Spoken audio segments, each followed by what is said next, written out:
여러분 살다 보면 정말 머리 검은 짐승은 거두는 게 아니다 라는 옛말이 뼈저리게 느껴질 때가 있습니다.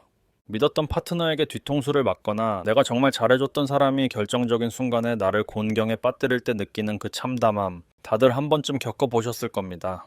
그런데 지금 개인 대 개인의 문제가 아니라 국가 대 국가 차원에서 이런 묘한 기류가 흐르고 있는 곳이 있습니다. 불과 몇 년 전까지만 해도 제발 우리 땅에 와서 공장 좀 지어주세요. 세금 깎아드릴게요. 땅도 공짜로 드릴게요. 라며 한국 기업들에게 레드카펫을 깔아주고 온갖 러브콜을 보내던 나라가 있었습니다. 바로 동유럽의 헝가리입니다.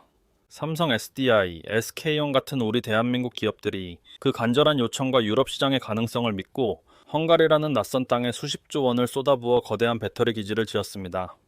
그런데 공장이 다 지어지고 기계가 돌아가고 헝가리 경제의 핵심 축이 되자 이 나라의 태도가 심상치 않게 변하고 있습니다. 최근 헝가리에서 들려온 삼성 SDI 공장 관련 판결 소식, 아마 뉴스로 접하신 분들도 계실 겁니다.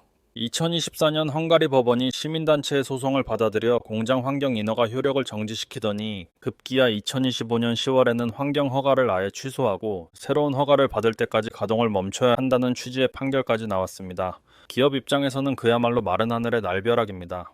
수조 원을 들여지은 공장인데 행정적인 절차나 환경 이슈를 이유로 하루아침에 멈춰야 할 위기에 처한 겁니다. 처음 투자를 유치할 때는 정부가 모든 편의를 봐주겠다. 아무 걱정 말고 생산만 해라라며 적극적으로 나서던 모습과는 180도 다른 차가운 법의 잣대만이 남았습니다. 보통 이럴 때 기업들은 어떻게 할까요? 공장에 들어간 막대한 매몰 비용 때문에 울며 겨자 먹기로 정부에 매달리고 과도한 요구도 들어줄 수밖에 없는 게 과거의 관례였습니다. 그런데 말입니다. 2026년 현재 분위기가 사뭇 다릅니다. 우리 한국 기업들 더 이상 예전처럼 헝가리에만 목을 매는 을이 아닙니다. 헝가리 내에서 환경 규제와 행정적 불확실성이 커지자 한국 기업들은 감정적인 대응 대신 아주 냉철하고 무서운 전략적 선택을 내리고 있습니다. 바로 리스크가 큰 헝가리 대신 확실한 보상을 주는 미국으로 무게중심을 옮기겠다는 것입니다. 실제로 한국 기업들의 신규 투자와 핵심 인력 배치는 헝가리가 아닌 북미 대륙으로 급격하게 쏠리고 있습니다. 한국의 투자가 주춤해진 사이 헝가리 경제는 어떤 상황을 맞이하고 있을까요? 오늘은 헝가리가 자초한 정책 리스크와 그로 인한 경제적 딜레마, 그리고 위기를 기회로 바꿔 미국이라는 더 큰 판으로 이동하는 K배터리의 치밀한 생존 전략, 그 막전막후를 팩트 기반으로 아주 깊이 있게 들려드리겠습니다. 이 영상을 끝까지 보시면 기술과 자본을 가진 기업이 어떻게 국가의 운명까지 좌우할 수 있는지 그 냉혹한 국제 경제의 현실을 깨닫게 되실 겁니다. 잠깐 구독과 좋아요 눌러주신 분들 정말 감사합니다. 덕분에 제가 더 힘내서 영상을 만듭니다. 자, 이야기를 제대로 이해하려면 먼저 시계를 조금 뒤로 돌려봐야 합니다. 2010년대 중반, 헝가리는 경제적으로 새로운 돌파구가 절실했습니다. 서유럽의 하청 공장 역할에 머무르던 헝가리 경제를 한 단계 도약시키기 위해 오르반 총리는 동방개방 정책을 야심차게 추진합니다. 독일만 바라보지 말고 한국이나 중국 같은 아시아의 제조 강국들을 끌어들여서 헝가리를 유럽의 배터리 허브로 만들자라는 전략이었죠. 헝가리의 지정학적 위치는 꽤 매력적이었습니다. 서유럽 자동차 공장들과 가깝고 인건비는 저렴했으며 무엇보다 헝가리 정부가 파격적인 인센티브를 약속했으니까요. 이때 한국의 배터리 기업들도 고민이 많았습니다. 유럽의 전기차 시장이 막 열리려고 하는데 한국에서 무거운 배터리를 만들어 배로 실어 나르기에는 물류비도 많이 들고 납기를 맞추기도 어려웠습니다. 배터리는 무겁고 위험한 물건이라 운송비가 상상을 초월합니다. 그래서 유럽 현지의 생산 거점이 꼭 필요한데 어디가 좋을까? 고민하던 찰나에 헝가리가 적극적으로 손을 내민 겁니다. 법인세 인하 혜택, 부지 제공, 전력 및 인프라 지원 등 조건이 좋았습니다. 그렇게 삼성 SDI는 괴드라는 도시에, SK온은 이반차와 코마롬이라는 도시에 거대한 배터리 생산 기지를 건설하기 시작했습니다. 투자 금액만 수십조 원, 한국 배터리 역사상 손에 꼽히는 대규모 유럽 투자였습니다. 결과는 어땠을까요? 헝가리의 전략은 적중했습니다. 허허벌판이었던 공장 부지에 최첨단 설비가 들어서자 일자리가 생겨나고 지역 경제가 살아났습니다. 한국 기업들이 헝가리 배터리 생산 능력을 끌어올리는 핵심 역할을 하면서 헝가리는 단숨에 세계적인 배터리 생산국 반열에 올랐습니다. 독일의 자동차 회사들도 헝가리에 있는 한국 공장에서 배터리를 받아가며 공급망을 구축했죠. 이때까지만 해도 헝가리 정부와 한국 기업은 서로 윈윈하는, 때려야 뗄 수 없는 파트너처럼 보였습니다. 헝가리 경제 지표에서 한국의 투자가 차지하는 비중은 날로 커져만 갔습니다. 헝가리 장관들은 한국 기업 행사에 빠짐없이 참석해서 엄지를 치켰으며 한국은 우리의 형제 국가라고 추켜쓰곤 했습니다. 하지만 그 달콤했던 허니문은 영원하지 않았습니다. 공장이 가동되고 규모가 커지면서 헝가리 내부의 구조적인 문제들과 정치적 리스크가 수면 위로 떠오르기 시작했습니다. 가장 큰 문제는 헝가리 정부가 약속했던 인프라와 행정 지원이 생각보다 매끄럽지 않았다는 점입니다. 배터리 공장은 전기 먹는 하마라고 불릴 정도로 막대한 전력이 필요하고 공정 과정에서 엄청난 양의 물을 사용합니다. 배터리 양극재를 세척하고 냉각하는 데 물이 필수적이기 때문입니다. 하지만 헝가리의 전력망과 상하수도 시설은 급증하는 공장 수요를 따라가기에 벅찼습니다. 전력 공급이 불안정해지거나 공업용수 문제로 지역 주민들과의 마찰이 빚어지는 일이 잦아졌죠. 기업 입장에서는 생산 라인이 멈출 수도 있는 치명적인 리스크입니다. 그런데 헝가리 정부는 이런 문제를 적극적으로 해결해주기보다는 기업에게 책임을 떠넘기거나 미온적인 태도를 보이는 경우가 늘어났습니다. 여기에 기름을 부은 것이 바로 정치적, 법적 불확실성입니다. 앞서 말씀드린 삼성 SDI 궤드 공장 판결이 대표적입니다. 시민단체의 소송 제기는 민주주의 국가에서 충분히 있을 수 있는 일입니다. 소음 문제나 환경 오염 우려에 대해 지역 주민들이 목소리를 내는 것도 당연한 권리죠. 하지만 투자자 입장에서 우려스러운 건 이를 중재하고 해결해야 할 헝가리 시스템의 예측 불가능성입니다. 2024년 법원의 효력 정지 결정에 이어 2025년 환경 허가 취소 판결까지 나오면서 기업은 언제 공장이 멈출지 모른다는 불안감을 안고 사업을 해야 하는 처지가 되었습니다. 물론 환경 기준은 지켜야 합니다. 하지만 처음 투자를 유치할 때 정부가 다 해결해 주겠다, 아무 걱정 말고 공장만 지어라고 호언장담했던 것과는 달리 막상 문제가 터지자 행정적인 절차가 발목을 잡는 상황이 반복되고 있는 겁니다. 이는 단순한 법적 분쟁을 넘어 헝가리라는 국가의 투자 신뢰도에 금이 가게 만드는 결정적인 요인이 되고 있습니다. 더 복잡한 속사정은 헝가리와 유럽연합 EU의 갈등입니다. 헝가리의 오르반 정권은 독자적인 행보와 법치주의 문제 등으로 EU와 사사건건 충돌해 왔습니다. 급기야 EU는 헝가리에 배정된 수십조 원 규모의 경제 지원금을 동결해 버렸습니다. 헝가리 정부 입장에서는 돈줄이 마른 셈이죠. 재정이 악화되자 헝가리 정부는 세수를 확보하기 위해 안간힘을 쓰고 있습니다. 외국계 기업들을 대상으로 한 각종 특별세나 규제 강화 움직임이 포착되는 것도 이런 맥락에서 해석할 수 있습니다. 한국 기업들 입장에서는 지원은 줄어드는데 규제와 세금 부담은 늘어날 수 있다는 불안감이 커질 수밖에 없는 구조입니다. 처음 들어올 때의 약속과는 너무나 달라진 환경에 기업들은 당황할 수밖에 없습니다. SK온이 있는 2반차 공장의 경우도 상황이 녹록지 않습니다.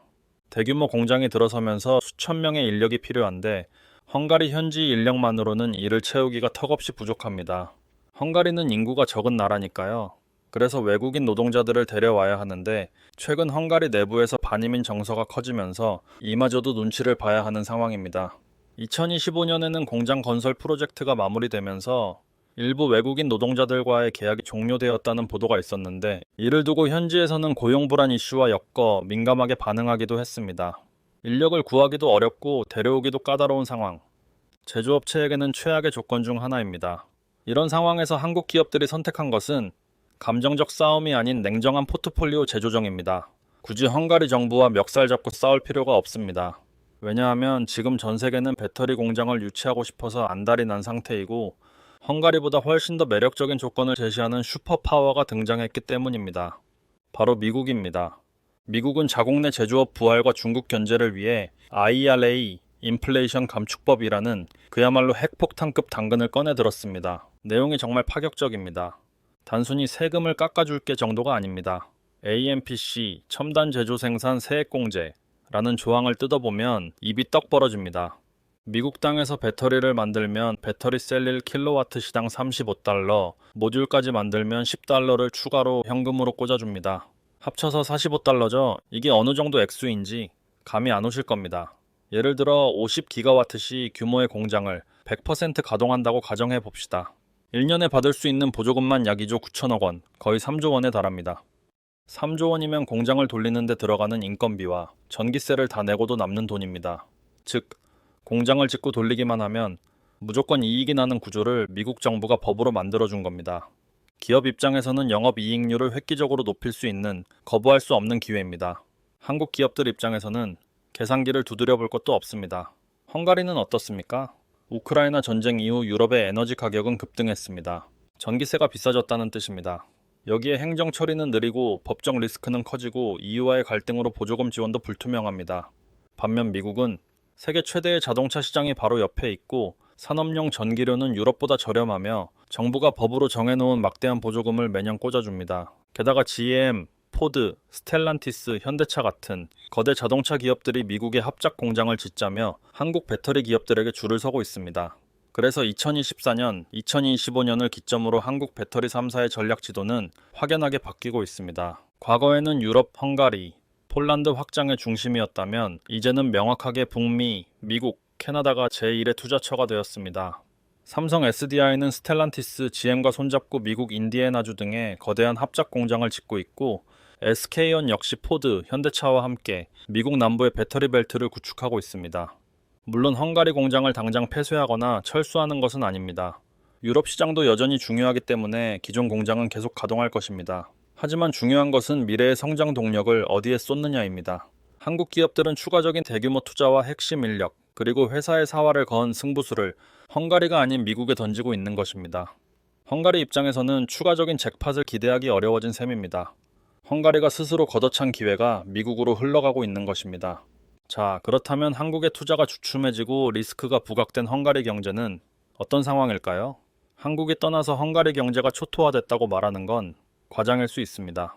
하지만 헝가리가 믿었던 배터리 허브 전략에 심각한 경고등이 켜진 것은 분명한 사실입니다. 헝가리 경제는 최근 높은 인플레이션과 통화 포린트 가치 하락으로 몸살을 앓고 있습니다.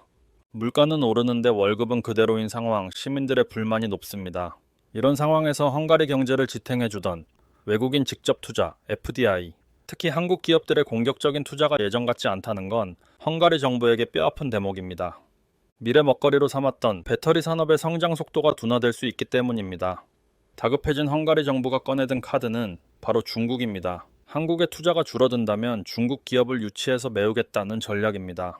실제로 세계 1위 배터리 기업인 중국 CATL이 헝가리 데브레첸에 대규모 공장을 짓겠다고 발표했고 헝가리 정부는 이를 구세주라며 대대적으로 홍보했습니다. 하지만 이 역시 만만치 않습니다. 헝가리 국민들 사이에서 중국 투자를 반대하는 목소리가 터져나오고 있기 때문입니다. 우리의 깨끗한 물과 땅을 중국 공장에 내줄 수 없다며 격렬하게 저항하고 있습니다.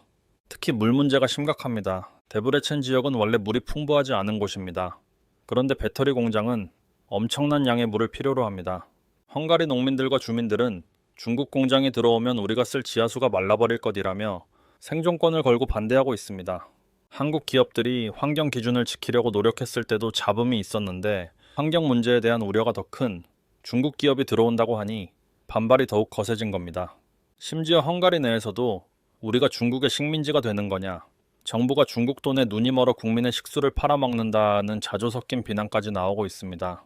게다가 유럽연합, EU의 시선도 곱지 않습니다. EU는 지금 중국산 전기차와 배터리가 정부 보조금을 얻고 불공정하게 시장을 잠식하고 있다며 대대적인 조사와 관세 부과를 검토하고 있습니다. 유럽 전체가 중국을 견제하며 디리스킹 위험 완화를 외치고 있는데 헝가리 혼자서 중국 공장 환영을 외치고 있는 꼴입니다. 이는 헝가리와 EU 사이의 갈등을 더욱 깊게 만들고 결국 헝가리 경제의 고립을 심화시킬 수 있는 자충수가 될 수도 있습니다. 한국이라는 검증된 파트너와의 관계가 삐걱거리는 사이 검증되지 않은 중국이라는 카드를 잡으려다 더 큰 진통을 겪고 있는 형국입니다. 헝가리 정부의 외교적 줄타기가 오히려 자국 경제를 위태롭게 만들고 있는 것은 아닌지 우려되는 대목입니다. 여기서 우리가 놓치지 말아야 할 핵심 포인트는 바로 기술력의 격차입니다. 중국 배터리가 무섭게 치고 올라오고 있지만 한국이 가진 기술 경쟁력은 여전히 유효합니다. 배터리는 크게 두 가지로 나뉩니다. 중국이 주력하는 LFP 리튬인산철 배터리와 한국이 주력하는 NCM 삼원계 배터리입니다. 쉽게 설명해 드릴게요.